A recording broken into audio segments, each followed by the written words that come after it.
Chapter 15 sound. Sound एक form of energy है जो हमारे कानों में सुनाई देने वाली सेंसेशंस पैदा करती है। जैसे हम म्यूजिक सुनते हैं, बेल बजती है या कोई बोलता है, सब में साउंड एनर्जी का रोल होता है। साउंड तब बनती है जब कोई ऑब्जेक्ट वाइब्रेट करता है, यानी हिलता डुलता है, बहुत तेज। जैसे गिटार की स्ट्रिंग जब हिलती है तो साउंड आता है। ड्रम की सरफेस जब हम मारते हैं तो वो वाइब्रेट होती है और आवाज निकलती है। साउंड को ट्रैवल करने के लिए मीडियम चाहिए होता है, जैसे एयर, वाटर या solid. Without medium sound travel नहीं कर सकती। जब साउंड एयर के थ्रू ट्रैवल करती है तो एयर पार्टिकल्स एक दूसरे को पुश करते हैं। इससे दो रीजन्स बनते हैं। कंप्रेशन, जहां एयर पार्टिकल्स पास पास होते हैं, high pressure and high density. Rarefaction, जहां पार्टिकल्स दूर दूर होते हैं, low pressure and low density. ये कंप्रेशंस और रेयरफैक्शंस मिलकर साउंड वेव बनाते हैं जो हमारे कानों को सुनाई देती है। अब हम एक इंटरेस्टिंग एक्सपेरिमेंट देखते हैं जिससे ये प्रूफ होता है कि साउंड को ट्रैवल करने के लिए मीडियम जरूरी है। सोचो, एक बेल जार है जिसमें एक इलेक्ट्रिक बेल रखी गई है। बेल को हमने एक पावर सप्लाई से कनेक्ट किया है। जैसे ही स्विच ऑन करते हैं, बेल बजने लगती है। अब इनिशियली जार के अंदर एयर प्रेजेंट है, तो जब बेल बजती है तो हम बाहर से क्लियरली आवाज सुन सकते हैं। लेकिन जब हम वैक्यूम पंप ऑन करते हैं तो वो जार के अंदर की एयर निकालने लगता है। जैसे जैसे एयर कम होती जाती है, बेल बज रही होती है, हम देख सकते हैं स्ट्राइकर हिट कर रहा है, लेकिन आवाज धीरे धीरे कम होती जाती है। और जब ऑलमोस्ट सारी एयर निकल जाती है तो आवाज सुनाई देना बंद हो जाती है, बस बेल का मोशन दिखता है। इसे हम प्रूफ करते हैं साउंड को प्रोपोगेट होने के लिए एक मीडियम चाहिए होता है। बिना मीडियम के साउंड ट्रैवल नहीं कर सकती। फ्रीक्वेंसी, साउंड वेव्स कंप्रेशंस और रेयरफैक्शंस के फॉर्म में ट्रैवल करती हैं। अब हर सेकेंड में जितनी बार ये साइकिल्स या वाइब्रेशंस होती हैं उसे हम फ्रीक्वेंसी कहते हैं। फ्रीक्वेंसी का यूनिट होता है hertz. 1 hertz is equals to 1 vibration per second. High frequency is equals to ज़्यादा तेज vibrations is equals to high pitched sound. Low frequency is equals to धीरे vibrations is equals to low pitched sound. अब समझते हैं कि कैसे different musical instruments में sound बनती है। स्ट्रिंग इंस्ट्रूमेंट्स जैसे सितार, वायलिन, इनमें स्ट्रिंग्स वाइब्रेट करती हैं। अगर स्ट्रिंग का टेंशन बढ़ा दो या लेंथ कम कर दो तो फ्रीक्वेंसी बढ़ जाती है और नोट चेंज हो जाता है। विंड इंस्ट्रूमेंट्स, फ्लूट, शहनाई, इनमें एयर कॉलम वाइब्रेट करता है। अगर फ्लूट के होल्स खोलते या बंद करते हो तो एयर कॉलम की लेंथ बदलती है और उससे डिफरेंट नोट्स बनते हैं। इवन एयर ब्लो करने का तरीका बदलने से भी साउंड चेंज होती है। परकशन इंस्ट्रूमेंट्स, तबला, ड्रम, इनमें स्ट्रेच्ड स्किन वाइब्रेट करती है। जितना ज्यादा टेंशन उतनी हाई फ्रीक्वेंसी यानी तेज आवाज, जितना ज्यादा थिकनेस उतनी लो फ्रीक्वेंसी। ह्यूमन वॉइस, हमारी बॉडी में लार्ynx होता है जहां वोकल कॉर्ड्स वाइब्रेट करते हैं और इसी से हम बोलते, गाते और चिल्लाते हैं। इन शॉर्ट, साउंड को मीडियम चाहिए होता है ट्रैवल करने के लिए। साउंड के पिच और टोन उसकी फ्रीक्वेंसी पर डिपेंड करती है। डिफरेंट इंस्ट्रूमेंट्स अलग अलग वाइब्रेशन से साउंड बनाते हैं।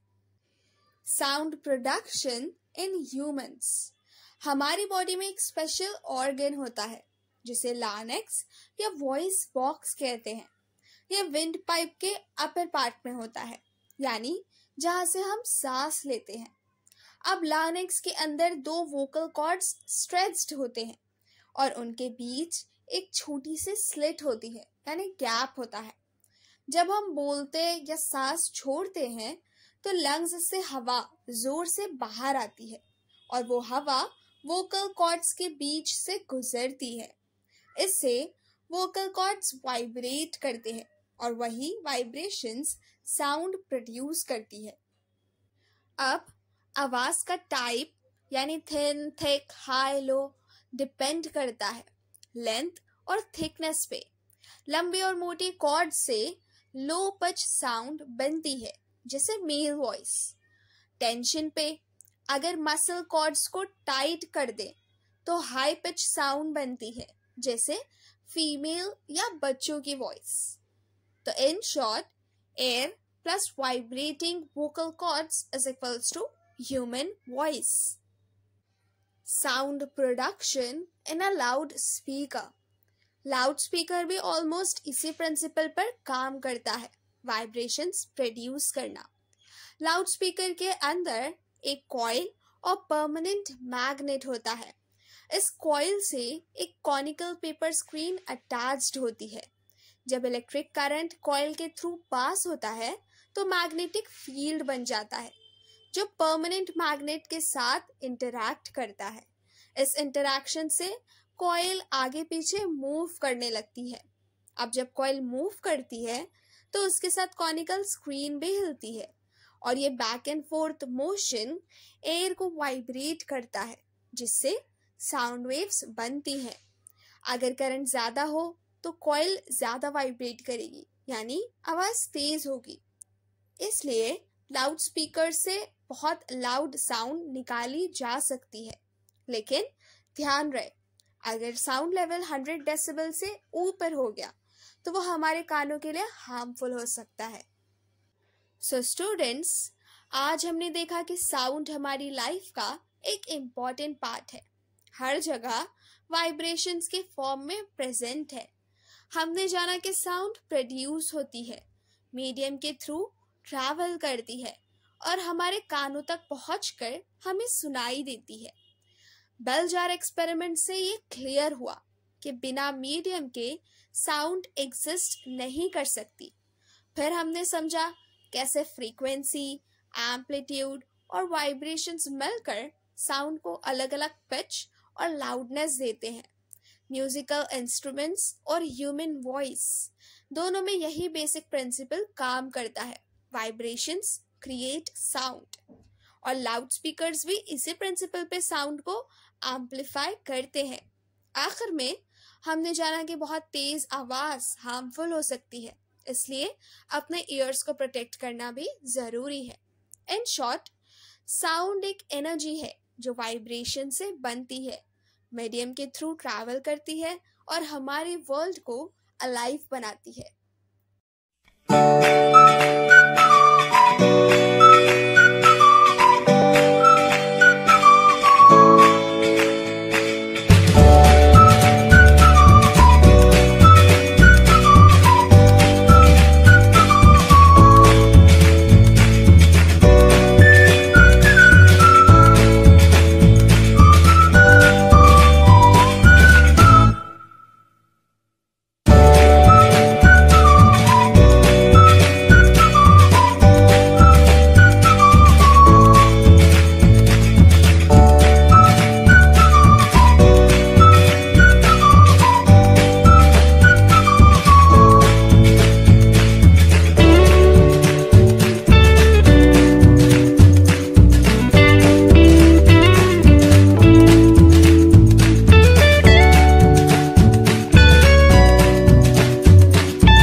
और हाँ, वीडियो को लाइक, शेयर और चैनल को सब्सक्राइब करना मत भूलना।